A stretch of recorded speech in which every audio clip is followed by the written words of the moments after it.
Hello students, जैसे हमने पिछला किया था बोहर मॉडल के बारे में कि बोहर ने हमारे को बताया था कि किस तरह से इलेक्ट्रॉन जो है दे revolve around nucleus in fix circular path which were called orbits. और उन ऑर्बिट्स को हमने क्या बोला था, KLMN और 1 2 3 4। फर्दर बोहर ने हमारे को बताया था कि जितनी देर तक इलेक्ट्रॉन अपने शेल में रिवॉल्व करता है उतनी देर तक ना तो एनर्जी गेन करता और ना ही लूज़ करता है, but when it jumps from one orbit to another it either gains or loses energy equal to the difference in energy of two energy levels.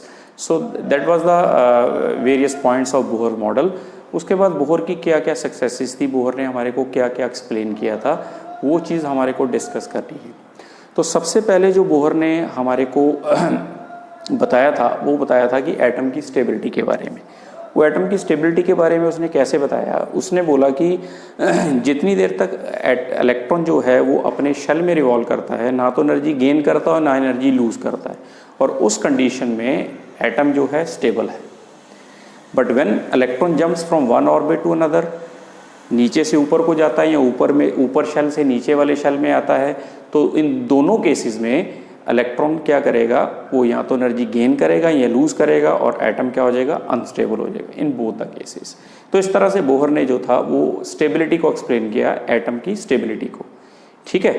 Further Bohr ने बताया लाइन स्पेक्ट्रम ऑफ हाइड्रोजन के बारे में कि Bohr से जब पूछा गया कि अभी हाइड्रोजन के स्पेक्ट्रम में एक लाइन नज़र आती है, अब वो लाइन कैसे नज़र आती है, वो बोहर ने उसका आंसर क्या दिया। बोहर ने बोला कि जब भी इलेक्ट्रॉन एक्साइट एनर्जी एब्जॉर्ब करता है तो एक्साइट होकर हायर लेवल पे जाता है।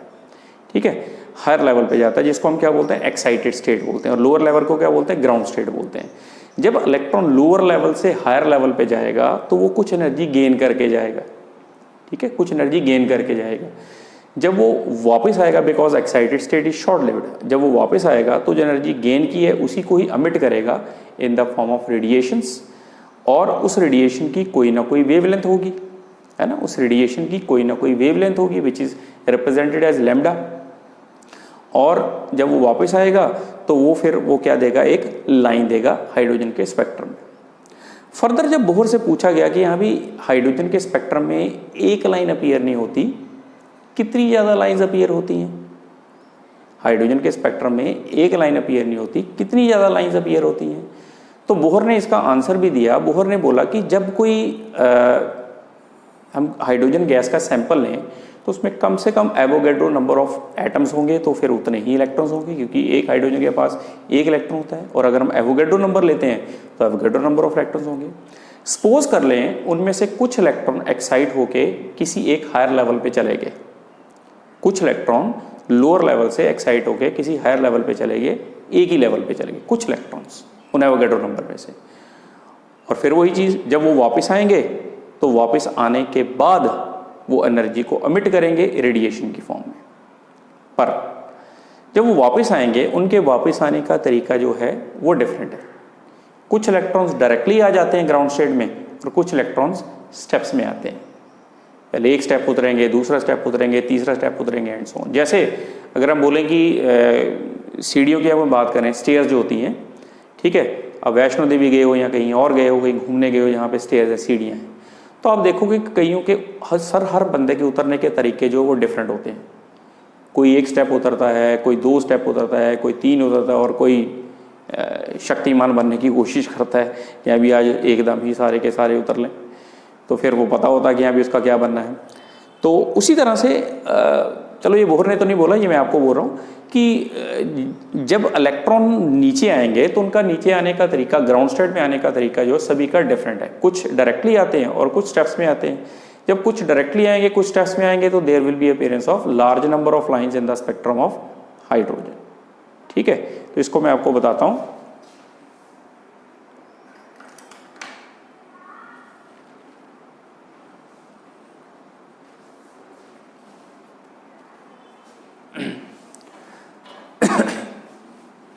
जैसे मैं बोलूँ कि ये एक ग्राउंड स्टेट है और ये क्या है, ये एक्साइटेड स्टेट है। ठीक है, यहाँ पे सपोज n की वैल्यू 1 है, that is the ground state GS, and this is the excited state.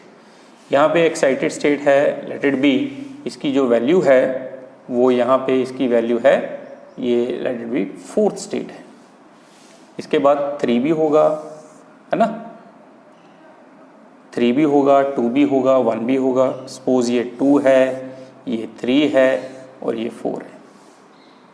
अब इलेक्ट्रॉन्स ने जब वापस आना है तो बोहर क्या कहता है? बोहर कहता यहाँ पे क्या है, यहाँ पे 3 है, यहाँ पे 2 है और यहाँ पे 1 है। जब इलेक्ट्रॉन ने वापस आना तो कुछ इलेक्ट्रॉन सपोज एक्साइटेड स्टेट यहाँ से इधर इलेक्ट्रॉन चले गए, किस लेवल पे चले गए? Fourth level. कुछ electron, let it be 10 electron जो है वो फोर्थ लेवल पे चले गए। अब जो उन्हें वापस आना है तो कुछ इलेक्ट्रॉन्स डायरेक्टली आ जाएंगे, कुछ इलेक्ट्रॉन स्टेप्स में आएंगे। एक ऐसे आया, बोला हाँ भी बड़ा ईजी है, ये आ गया, फिर इधर आ गया। तो जो दूसरा इलेक्ट्रॉन बोलेगा अभी ये तो बड़ा छोटा स्टेप था, चलो मैं 2 उतर जाता हूँ, ये 2 उतर जाता है, फिर उसके बाद एक स्टेप बचता है, यहाँ पे आ जाता है। तो ठीक है, इस तरह से जो है वो मैं अगर बोलूँ कि एक ने यहाँ से उतरा तो फिर उसके बाद यहाँ से डायरेक्टली आ गया। तो अगर हम देखें तो there will be large number of lines in the spectrum of hydrogen, there will be large number of lines in the spectrum of hydrogen. और यही चीज़ बोहर ने बोली कि जब कोई इलेक्ट्रॉन एक्साइट होकर हायर लेवल पे जाता है, ठीक है, तो वापस आता है, उसको एनर्जी को एमिट कर देता है form of radiation which will be given by this formula lambda is equal to hc upon E. Lambda is equal to hc upon E. यहाँ पे हम ई की जगह क्या लिख देंगे? डेल्टा ई लिख देंगे, because there will be difference in energy of 2 energy level, जो बताया था मैंने आपको। तो जैसे लेट इट बी, अगर मैं बोलूँ कि इलेक्ट्रॉन जो है वो सपोज इस लेवल से इस लेवल पे चला गया, तो let it be this here n is equal to 1 and here n is equal to 2। यहाँ पे जो एनर्जी है वो क्या हो जाएगी? That is E1 is equal to 1 और यहाँ पे E2 क्या हो जाएगी? Let it be 2। और जब इलेक्ट्रॉन इस लेवल से एक्साइट होके इस लेवल पे जाएगा, and I have told you earlier that कि excited state is short lived, जब उसने वापस आना है तो वापस भी आएगा, but that will emit energy in the form of radiation. Radiation की फॉर्म में एनर्जी जो अमिट करेगा, और उसकी अगर हम वेवलेंथ फाइंड करें तो लैम्डा किसके बराबर आ जाएगा? That will be equal to hc upon E2 minus E1। क्यों? क्योंकि यहाँ पे जो एक्साइटेशन एनर्जी का अगर हम डिफरेंस देखें तो वो फर्स्ट लेवल से सेकंड लेवल पे इलेक्ट्रॉन गया था, तो जब वापस आएगा तो उसी एनर्जी को एमिट करेगा पर रेडिएशन की फॉर्म में। दैट विल बी, उसकी जो वेवलेंथ होगी, उस लाइन की जो वेवलेंथ होगी विच will be given bye hc upon E2 minus E1। Now suppose मैं अगर बोलूँ कि हाँ भी ये ऐसा नहीं है, यहाँ पे जो E1 है वो लोअर लेवल है, ग्राउंड स्टेट है, लेट इट बी ये जो लेवल है ये अब जो यहाँ पे है वो E3 हो गया, ठीक है। E3 यहाँ पे जो है वो E3 हो गया, उसकी वैल्यू जो है 3 है, ठीक है। एनर्जी हम बोले E3 है, तो यहाँ पे जो है इसको E1 ही रहने देते हैं, इसको E3 कर देते हैं ना, वो हमने वहाँ पे N1 N2 लिख दिया था। तो यहाँ पे एनर्जी E1 है, यहाँ पे एनर्जी E3 है। कब? अगर लेवल यहाँ पे मैं क्या कर दूँ? 3 कर दूँ। तो इलेक्ट्रॉन जब एक्साइट हो गए E1 से N1 लेवल से N3 लेवल पे जाएगा, N1 पे एनर्जी कितनी? E1 है, और N3 पे एनर्जी कितनी? E3 है। फिर वही चीज़, जब इलेक्ट्रॉन एक्साइटेड स्टेट से ग्राउंड स्टेट पे आएगा तो फिर एनर्जी एमिट करेगा इन द फॉर्म ऑफ रेडिएशन, जिसकी अब वेवलेंथ क्या होगी? It will be given by lambda dash, it will be different, that will B hc upon E3 minus E1। hc upon E3 minus E1 because here the energy difference is from third to the first level, third level से first level पे electron आया, तो इसलिए lambda dash क्या आ जाएगा? hc upon E3 minus E1। Similarly अगर मैं बोलूँ कि यहाँ पे जो है फोर्थ लेवल पे इलेक्ट्रॉन सपोज चला गया, तो यहाँ पे फोर्थ लेवल पे एनर्जी क्या हो जाएगी? E4 हो जाएगी, और इसका जो अब होगा that will be lambda double dash which will be equal to E4 minus E1 and so on. मतलब जब जब इलेक्ट्रॉन एनर्जी को गेन करके एक्साइटेड स्टेट पे जाएगा, फिर वापस आएगा, तो जो एनर्जी को एब्जॉर्ब किया है उसको अमिट भी करना है, पर रेडिएशन की फॉर्म में एमिट करना है, जिसके साथ एसोसिएटेड कोई ना कोई वेवलेंथ होगी, ठीक है। Now after the appearance of large number of lines in the spectrum of hydrogen, तो बोहर ने जो था उसको एक्सप्लेन किया कि जब Lyman, बामर, Paschen, Brackett, fund, Humphry ने अपनी सीरीज़ दी, तो उसको भी बोहर ने सक्सेसफुली जो था अपने इसी ही कॉन्सेप्ट के बेस पे एक्सप्लेन किया। वो कैसे था? तो let's see.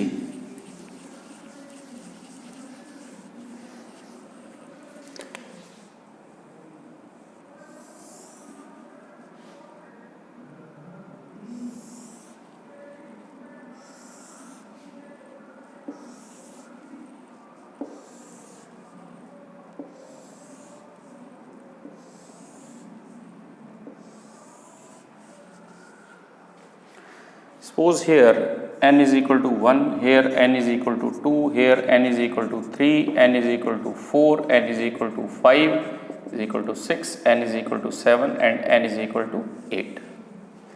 So these are the different energy levels, and you can see as we are moving away from the nucleus, that is as the value of n increases,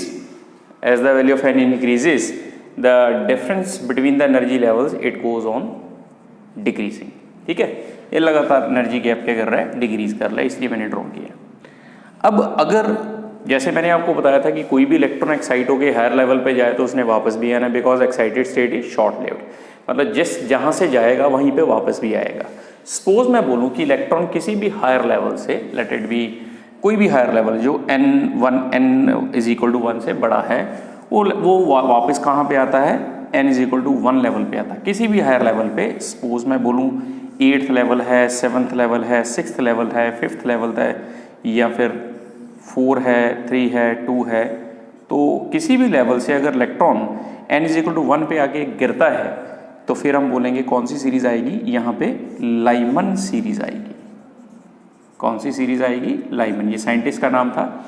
मतलब electron किसी भी higher level से अगर n is equal to 1 पे आके गिरेगा, मतलब उसका ग्राउंड लेवल अगर फर्स्ट ग्राउंड स्टेट जो है उसका जो लेवल है वो फर्स्ट है, तो फिर हम बोलेंगे कौन सी सीरीज आएगी, लाइमन सीरीज आएगी। ये बोहर ने इसको एक्सप्लेन किया।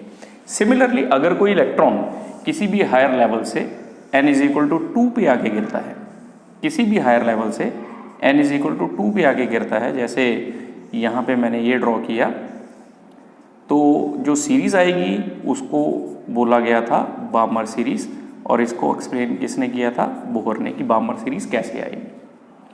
सिमिलरली अगर कोई इलेक्ट्रॉन किसी हायर लेवल से n इज इक्वल टू 3 पे आके गिरता है, मतलब उसका ग्राउंड लेवल n3 है, तो फिर हम बोलेंगे जो सीरीज है वो आ जाएगी पार्शियल सीरीज।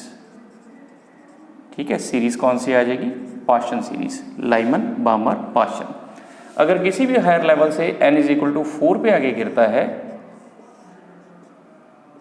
तो फिर हम बोलेंगे कौन सी सीरीज आ जाएगी, ब्रैकेट सीरीज आ जाएगी। ठीक है, कौन सी सीरीज आ जाएगी, ब्रैकेट सीरीज आएगी। किसी भी हायर लेवल से अगर n इज इक्वल टू 4 पे आके इलेक्ट्रॉन जो है वो गिरता है, मतलब उसका ग्राउंड स्टेट कौन सी है, 4th लेवल। अब अगर मैं बोलूं कि किसी भी हायर लेवल से n इज इक्वल टू 5 पे आके गिरता है, तो वो कौन सी सीरीज आएगी, fund series, PFUND, P silent है, फंड सीरीज आ जाएगी। किसी भी हायर लेवल से n इज इक्वल टू 5 पे आके इलेक्ट्रॉन जो वो गिरता है, मतलब उसका जो अपना लेवल है, ग्राउंड लेवल है, वो 5th स्टेट है। जैसे मैं बोलूं कि मल्टी स्टोरी बिल्डिंग होती है, ठीक है, अलग अलग फ्लोर पे लोग रहते हैं। अगर किसी का घर फर्स्ट फ्लोर पे है तो वापस जब आएगा तो फर्स्ट फ्लोर में ही आएगा, क्योंकि उसका घर फर्स्ट फ्लोर में है। अगर किसी का घर सेकंड फ्लोर में है तो फिर वो कहीं पे बाहर गया तो फिर जब वापस आएगा तो सेकंड फ्लोर में आएगा, क्योंकि उसका घर सेकंड फ्लोर में है, वो फर्स्ट में नहीं जा सकता। अगर कोई थर्ड फ्लोर में रहता है तो जब बाहर जाएगा तो बाहर से जब वापस आएगा तो अपने घर में थर्ड फ्लोर में ही जाएगा, एंड सो ऑन। सिमिलरली अगर इलेक्ट्रॉन का जो ग्राउंड लेवल है, मतलब जो उसका अपना घर है, ओरिजिनल जो उसका घर था, जो ऑर्बिट था, यहाँ पे घर क्या है, ऑर्बिट है, वो मैं अगर बोलूँ कि फर्स्ट है तो फर्स्ट पे आएगा, अगर सेकंड है तो सेकंड पे आएगा, थर्ड है तो थर्ड पे आएगा, फोर्थ है तो फोर्थ पे आएगा, फिफ्थ है तो फिफ्थ पे आएगा, एंड सो ऑन, इसी तरह से आएगा। और उसी तरह से अगर मैं बोलूँ किसी भी हायर लेवल से अगर n इज इक्वल टू यहाँ पे आके गिरता है, that is n is equal to 6, तो फिर हम बोलेंगे कौन सी सीरीज आएगी, it will be Humphrey series. Series का नाम क्या है, हम्फ्री सीरीज, हम्फ्री सीरीज आ जाएगी। मतलब अगर मैं बोलूँ कि यहाँ पे हम देखें तो जो हमारे पास लाइमन सीरीज है, लाइमन सीरीज जो थी वो आई थी यूवी रीजन में, ये यूवी रीजन में हमारे को मिली थी लाइमन सीरीज। जो बामर सीरीज थी वो मिली थी हमारे को विजिबल रीजन में, कई बार मल्टीपल चॉइस में क्वेश्चन आते हैं। और ये जो तीनों, ये जो अलग बाकी जो सीरीज बच गई, ये हमारे को IR रीजन में मिली, मतलब इंफ्रारेड रीजन में ये सीरीज मिली थी। ठीक है, UV रीजन में लाइमन, बामर सीरीज मिली विजिबल रीजन में, और जो थी Paschen, Brackett, Pfund and Humphrey series, they will be in IR region. ठीक है, क्लियर है। तो यहाँ से जो था बोहर ने जो हमारे को बताया था कि किस तरह से हम जो इन सीरीज को एक्सप्लेन करेंगे। इन्हीं सीरीज के बेस पे रिडबर्ग ने एक फॉर्मूला दिया था वेवलेंथ को फाइंड करने का। किसी भी जो लेवल है, कोई एनर्जी लेवल है, उसके साथ एसोसिएटेड जो वेवलेंथ होगी उसको फाइंड करने का रिडबर्ग ने एक फॉर्मूला दिया था। वो फॉर्मूला क्या था रिडबर्ग का? That was 1/λ it is equal to R 1/n1 square minus 1/n2 square. यहाँ पे R क्या है? ये है रिडबर्ग कांस्टेंट। ठीक है, ये क्या है? रिडबर्ग कांस्टेंट है। यहाँ पे N1 क्या है? ये है हमारे पास ग्राउंड स्टेट। क्या है ये? Ground state. और N2 क्या है? Excited state. एक्साइटेड स्टेट मतलब अपर लेवल। और यहाँ पे लैम्डा जो है वो क्या है? वो है वेवलेंथ। मतलब अगर हमारे को वेवलेंथ जो फाइंड करनी है, और यहाँ पे जो रिडबर्ग कांस्टेंट है उसकी वैल्यू जो होती है that is 109,677 centimetre inverse. This is the value of Rydberg constant. ठीक है, तो यहाँ से जो था रिडबर्ग ने वेवलेंथ को फाइंड करने का जो फॉर्मूला बताया था। अब N1 क्या है? वो हर लेवल की अलग अलग होगी। अगर मैं बोलूँ कि अभी जो N1 है वो लाइमन के लिए कितना है? N1 की वैल्यू 1 है। अगर सीरीज कौन सी है? लाइमन है, तो N1 की वैल्यू 1 हो जाएगी। N2 की वैल्यू क्या होगी? वो 2 हो जाएगी, 3 हो जाएगी, 4 हो जाएगी, या कुछ भी हो सकती है। अगर मैं बोलूँ कि अभी N1 की वैल्यू 2 है, तो वो कौन सी सीरीज है? वो बामर सीरीज है। और बामर सीरीज के लिए फिर N2 की वैल्यू क्या होगी? वो 3 हो जाएगी, 4 हो जाएगी, 5 हो जाएगी, कुछ भी हो सकती है। और अगर मैं बोलूँ कि अभी N की वैल्यू 3 है, तो वो कौन सी है? वो पाशन सीरीज है। और पाशन सीरीज के लिए फिर N2 की वैल्यू क्या होगी? वो हो जाएगी 4, 5, 6 एंड सो ऑन। तो similarly we can say that अगर मैं बोलूँ कि अभी N1 की वैल्यू जो है वो 4 है, तो वो कौन सी सीरीज हो जाएगी? 4 के लिए क्या है भाई? वो ब्रैकेट सीरीज है। ठीक है, वो कौन सी है? वो ब्रैकेट सीरीज है। और ब्रैकेट सीरीज के लिए N2 की वैल्यू क्या हो जाएगी? 5, 6, 7 एंड सो ऑन। ये अलग अलग वैल्यूज होंगी। और अगर N की वैल्यू 5 है, अगर 5N की वैल्यू, तो फिर क्या हो जाएगा? अगर N की वैल्यू 5 है तो फिर हमारे पास कौन सी सीरीज आ जाएगी? फंड सीरीज आ जाएगी। PFUND फंड सीरीज आ जाएगी। और फंड सीरीज के लिए N2 की वैल्यू क्या होगी? N2 की वैल्यू होगी 6, 7, 8 एंड सो ऑन। सिमिलरली अगर मैं बोलूं कि N की वैल्यू 6 है, तो कौन सी सीरीज आ जाएगी? लास्ट वन हम्फ्री सीरीज आ जाएगी। तो N2 जो है that is excited state. Depend करता है कि हमें किस एक्साइटेड स्टेट की जो है वो बात की गई है। फर्स्ट एक्साइटेड स्टेट है, सेकंड एक्साइटेड स्टेट है, थर्ड है कि फोर्थ है एंड सो ऑन। उसके बेस पे जो है यहाँ पे हम वैल्यूज पुट करेंगे, तो उसके हमारे पास जो न्यूमेरिकल है दैट विल बी सॉल्व्ड। ठीक है, न्यूमेरिकल जो है वो हम सॉल्व कर सकते हैं। So that was the different series जो बोहर ने एक्सप्लेन की थी। और रिडबर्ग ने इसी बेस पे जो एक फार्मूला दिया था, ये वाला, that was called the Rydberg formula, जो हम किसी भी लाइन की वेवलेंथ जो हम फाइंड कर सकते हैं। ठीक है, क्लियर है। तो यहाँ से यहाँ तक जो था बोहर ने हमारे को लाइन स्पेक्ट्रम के बारे में बताया। तो आफ्टर दिस एक्सप्लेनेशन जो बोहर ने हमारे को बताया कि और भी हम जो है इलेक्ट्रॉन के एसोसिएटेड एनर्जी किसी ऑर्बिट में कितनी है, उसके साथ एसोसिएटेड वेलोसिटी कितनी है, किसी ऑर्बिट का रेडियस कितना है, इसके बारे में बोहर ने सक्सेसफुली बताया। तो वो हम देखते हैं अब।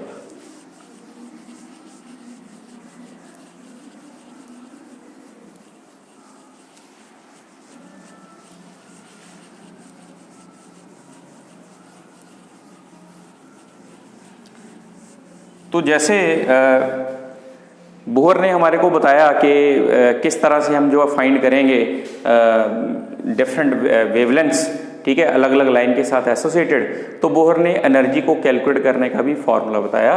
तो तीसरी जो उसकी सक्सेस थी बोहर की, वो था to determine energy of an electron in particular orbit, किसी भी ऑर्बिट की अगर हम बात करें तो बोहर ने एनर्जी को फाइंड करने का भी फॉर्मूला बताया। उसने फॉर्मूला क्या दिया था? उसने फॉर्मूला दिया था En is equal to minus 2 pi square me4 upon n square h square upon n square h square. ये किसके लिए था? ये था for hydrogen atom. Minus 2 pi square me4 upon n square h square, ठीक है, दिस इज स्क्वेयर। अब यहाँ पे हमारे पास जो m है, m क्या चीज़ है? m is the mass of electron, ये इलेक्ट्रॉन का मास है और ये कितना होता है? It is 9.11 into 10 power minus 31 kg, this is the mass of electron.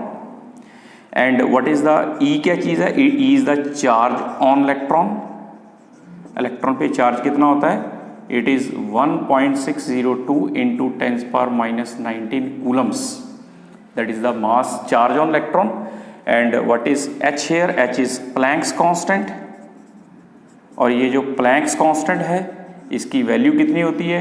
6.63 into 10 power minus 34 joule second, this is the value of Planck's constant। और यहाँ पे n जो है that is the shell number, या फिर हम जिसको बोले ऑर्बिट, ये ऑर्बिट है, किस ऑर्बिट की हम बात कर रहे हैं? पाई कांस्टेंट। तो ये फॉर्मूला दिया था बोहर ने। यहाँ पे नेगेटिव वैल्यू का मतलब क्या है? नेगेटिव साइन क्यों दिया है? नेगेटिव साइन इसलिए दिया है कि व्हेन वी से दैट कि electron it is very much away from the nucleus, मतलब मैं बोलूँ कि electron is eight infinite distance, infinity पे इलेक्ट्रॉन है। अगर इलेक्ट्रॉन इन्फिनिटी पे है, दिस इज द इलेक्ट्रॉन, अगर वो इन्फिनिटी पे है तो उसके साथ जो एसोसिएटेड एनर्जी है इन्फिनिटी जिसको बोलेंगे, that is considered to be zero. Energy क्या है? जीरो है। पर जब ये इलेक्ट्रॉन जो है it will be coming closer and closer to the nucleus, जब ये न्यूक्लियस के पास आता जाएगा आता जाएगा आता जाएगा, इसकी एनर्जी जो है वो क्या होती जाएगी? वो नेगेटिव होती जाएगी, लगातार नेगेटिव होती जाएगी। और सबसे ज़्यादा नेगेटिव कब होगी? जब जितना ज़्यादा न्यूक्लियस के पास होगा। दिस इज अ न्यूक्लियस, ये क्या चीज़ है? ये न्यूक्लियस है। तो electron when it is very much away from the nucleus means when it is at infinite distance, energy is assume to be zero, infinity क्या हो जाएगी? जीरो हो जाएगी। And when electron it comes closer and closer to the nucleus, the energy will go on decreasing and therefore the sign is negative. Attraction के लिए sign negative है। तो ये फॉर्मूला दिया बोहर ने किसी भी इलेक्ट्रॉन की किसी भी ऑर्बिट में एनर्जी को फाइंड करने के लिए। अब अगर मैं बोलूँ कि अभी ये वाला जो है मैंने फॉर्मूला जो है वो किसी हाइड्रोजन लाइक स्पीशीज़ के लिए फाइंड करना है। Hydrogen like species, hydrogen like species मतलब कि जिनके पास एक इलेक्ट्रॉन होता है, ठीक है, जिनके पास क्या होता है? एक इलेक्ट्रॉन होता है। फॉर हाइड्रोजन लाइक स्पीशीज़, ये भी बोहर ने बताया इसके लिए। हाइड्रोजन लाइक स्पीशीज़ मतलब विच कंटेन वन इलेक्ट्रॉन, जिनके पास कितने इलेक्ट्रॉन होते हैं? एक ही इलेक्ट्रॉन होता है, उसको बोलते हैं हाइड्रोजन लाइक स्पीशीज़। वो कौन सी होंगी? Helium positive, lithium positive 2, beryllium positive 3 etcetera. ये कौन सी हो जाएंगी? हाइड्रोजन लाइक स्पीशीज़ मीन्स इनके पास एक एक इलेक्ट्रॉन होगा। एक इलेक्ट्रॉन लूज कर दिया, एक बच गया, दो लूज कर दिया, एक बच गया, तीन लूज कर दिए, एक बच गया। तो इसके लिए फॉर्मूला क्या दिया बोहर ने? वो दिया minus 2 pi square me4 upon n square h square into z square. यहाँ पे फॉर्मूला क्या दे दिया? इंटू z स्क्वेयर, मतलब साथ z लगा दिया। Now this is what is z? z is atomic number. z क्या है? एटॉमिक नंबर है। और अगर मैं बोलूँ हीलियम के लिए He पॉजिटिव के लिए Z कितना होगा? 2 होगा। लिथियम के लिए Z कितना होगा? 3 होगा। बेरिलियम के लिए Z कितना होगा? 4 होगा। और अगर हाइड्रोजन की बात करें वो तो 1 होगा। मतलब अगर हम यहाँ पे लिख भी लेते हैं तो there will be no problem, ठीक है, मतलब बिकॉज Z इज 1, तो अगर मैं 1 का स्क्वायर करूँ तो 1 ही रहेगा, there will be no change in the answer. But अगर मैं बोलूँ कि यहाँ पे जो हाइड्रोजन लाइक स्पीशीज़ हैं तो उस केस में जो है वो Z की वैल्यू जो है दैट विल मैटर। अगर आप Z यहाँ पे नहीं लोगे तो फिर जो है वो आपका जो आंसर है दैट विल वेरी, वो चेंज आएगा और that will be wrong answer. तो मतलब जो एनर्जी है that is also affected by atomic number. Atomic number से एनर्जी अफेक्ट होगी, ठीक है। तो अगर मैं बोलूँ कि मैंने यहाँ पे सारी वैल्यूज़ पुट करनी है, मैं इसको रिड्यूस करके फॉर्मूला लिखना चाहूँ तो ये फॉर्मूला क्या बनेगा? ये फॉर्मूला क्या बनेगा? मैंने सभी की वैल्यू लिख दी, मैंने पाई की वैल्यू लिख दी, मैंने मास की वैल्यू लिख दी, एनर्जी की वैल्यू लिख दी। तो this formula is reduce to this form minus 2.18 into 10 power minus 18 upon n square joule per atom. इसका जो फॉर्मूला है वो क्या बन जाएगा, -2.18 × 10⁻18 joule per atom upon n square. n क्या है, शेल नंबर, तो ये हर ऑर्बिट के लिए इसकी वैल्यू जो है दैट विल वेरी। तो अगर मैं बोलूँ कि मैंने भी जाउल पर एटम में एनर्जी नहीं निकालनी, मैंने एनर्जी निकालनी है किलो जाउल पर मोल में, तो उसके लिए फॉर्मूला क्या बन जाएगा, that will be becoming equal to -1312 upon n square kilo joule per mole. तो मेरे पास फॉर्मूला जो है वो रिड्यूस होके क्या हो जाएगा, 1312 upon n square kilo joule per mole. और अगर मैं बोलूँ कि नहीं भी मैंने ये फॉर्मूला जो है इसमें नहीं निकालना है, मैंने इलेक्ट्रॉन वोल्ट वाले यूनिट में निकालना है, तो that will B 13.6 upon n square electron volt पर एटम। तो ये फॉर्मूला जो है वो रिड्यूस होके ये बन जाएगा 13.6 upon n square electron volt पर एटम। तो मींस अगर आप फाइंड करना चाहते हो एनर्जी को जाउल पर एटम में तो ये यूज करो, n वेरी करेगा। अगर आप फाइंड करना चाहते हो इसको किलो जाउल पर मोल में तो फॉर्मूला ये बन जाएगा, और अगर आप इसको इलेक्ट्रॉन वोल्ट पर एटम में फाइंड करना चाहते हो तो फॉर्मूला ये हो जाएगा। तो ये बोहर ने जो था वो अलग अलग जो था हमारे को फॉर्मूला दिया एनर्जी को फाइंड करने का। सपोज मैं बोलूँ कि अभी मैंने जो है वो फर्स्ट शेल के लिए फाइंड करना जहाँ पे n की वैल्यू 1 है, तो मेरे पास E1 क्या हो जाएगा, E1 suppose kilo joule per मोल में निकालना, तो ये आ जाएगा 1312 अपॉन 1 का square kilo joule per mole, and that will remain same -1312 kilo joule per mole. This is for hydrogen atom. और अगर मैं बोलूँ कि नहीं भी मैंने जो है वो फाइंड करना है n की वैल्यू जहाँ पे 2 है, तो कोई प्रॉब्लम नहीं, वो भी फाइंड हो जाएगा, -1312 अपॉन 2 का स्क्वायर कर दो, that is -1312 upon 4, this is equal to -328 kilo joule per mole. तो इस तरह से हम जो है वो इसकी वैल्यू जो फाइंड कर सकते हैं। रिमेंबर दैट ये किसके लिए होगा, ये होगा फॉर हाइड्रोजन एटम, ये हाइड्रोजन एटम के लिए, क्योंकि आप देखो मैंने यहाँ पे Z की वैल्यू 1 ली है। पर अगर मैं बोलूँ कि अभी आपको जो है यही फाइंड करना है हीलियम के लिए, तो हीलियम के लिए हमारे को पता कि Z की वैल्यू 2 होती है, तो ये फॉर्मूला क्या बन जाएगा, जैसे सपोज मैंने फर्स्ट शेल में फाइंड करना है हीलियम के लिए, तो E1 क्या आ जाएगा, E1 विल बी -1312 अपॉन 1 का स्क्वायर इंटू 2 का स्क्वायर, ये चीज़ हो जाएगी। ठीक है, 2 का स्क्वायर हो जाएगा, बिकॉज हीलियम के लिए Z की वैल्यू 2 है, तो 2 का स्क्वायर आ जाएगा, तो ये आ जाएगा -1312 इंटू 4 किलो जाउल पर मोल। ये हमारे पास जो है इसका आंसर आ जाएगा। मीन्स हम फाइंड कर सकते हैं एनर्जी को अलग अलग स्पीशीज़ के लिए, हाइड्रोजन लाइक स्पीशीज़ के लिए जो बोहर ने दिया था, अगर हम वहाँ पे Z की वैल्यू जो वो पुट करते हैं। सपोज मैं यही चीज़ जो है लिथियम के लिए फाइंड करना चाहता हूँ, सपोज फॉर लिथियम, और हमारे को पता कि लिथियम के लिए Z की वैल्यू कितनी 3 है, अगर मैं n की वैल्यू 1 लूँ तो E1 क्या आ जाएगा, -1312 अपॉन 1 का स्क्वायर इंटू 3 का स्क्वायर आ जाएगा, और ये कितना आ जाएगा, -1312 इंटू 9 किलो जाउल पर मोल। ठीक है, तो मतलब मैं हाइड्रोजन के लिए भी फाइंड कर सकता हूँ, मैं हाइड्रोजन लाइक स्पीशीज के लिए भी एनर्जी फाइंड कर सकता हूँ। और ये बोहर ने बहुत अच्छा फॉर्मूला दिया था एनर्जी को फाइंड करने का, कि अगर कोई इलेक्ट्रॉन किसी ऑर्बिट में प्रेजेंट है उसके साथ एसोसिएटेड एनर्जी कितनी होगी, उसको फाइंड करने के लिए बोहर ने ये वाला फॉर्मूला दिया था। ठीक है, क्लियर है।